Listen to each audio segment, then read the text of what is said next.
mga ka-viewers, tara po, samahan niyo po akong magpapalit ng mga fans.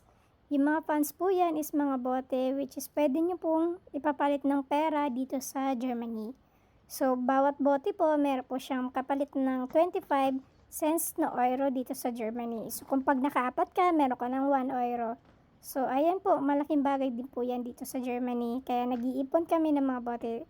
So, ayan, ika-close ko na po yung garage namin kasi pumapasok po yung lamig sa bahay, which is pwede pong tataas yung kuryente nyo dahil sa heater. So, tara po, samahan nyo po.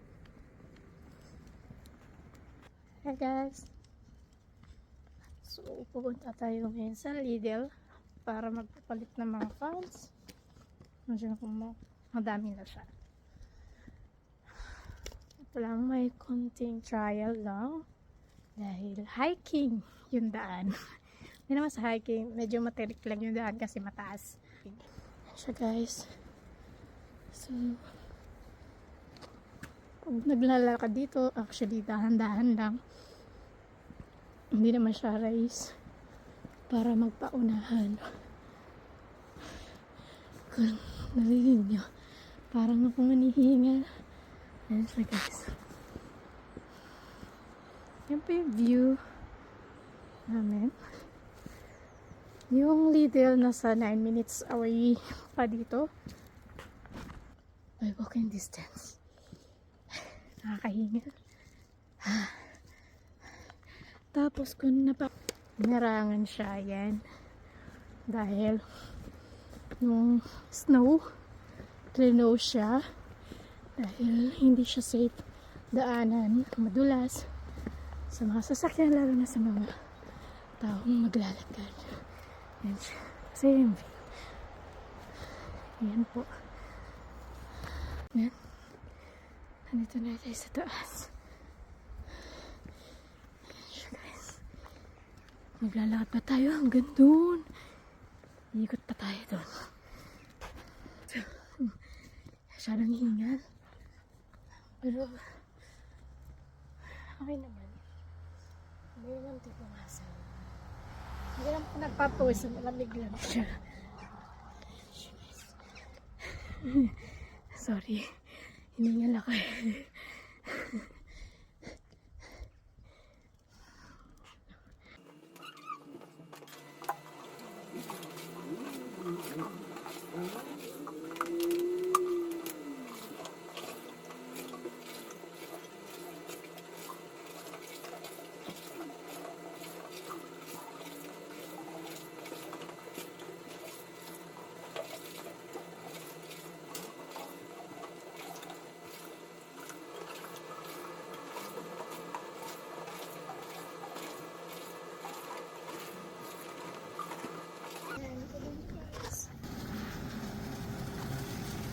What are you doing?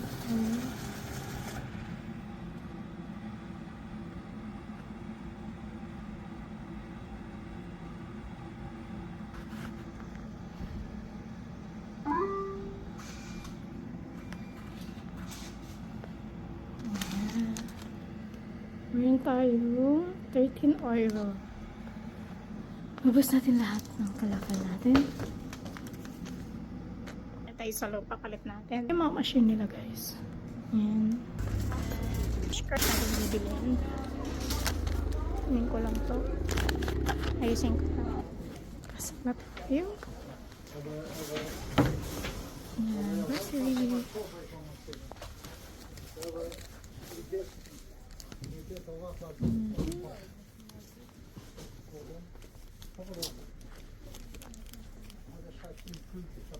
Bili natin dito, tinapay.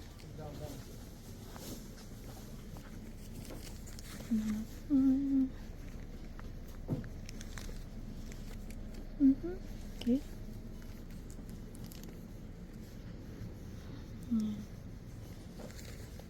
Chocolate.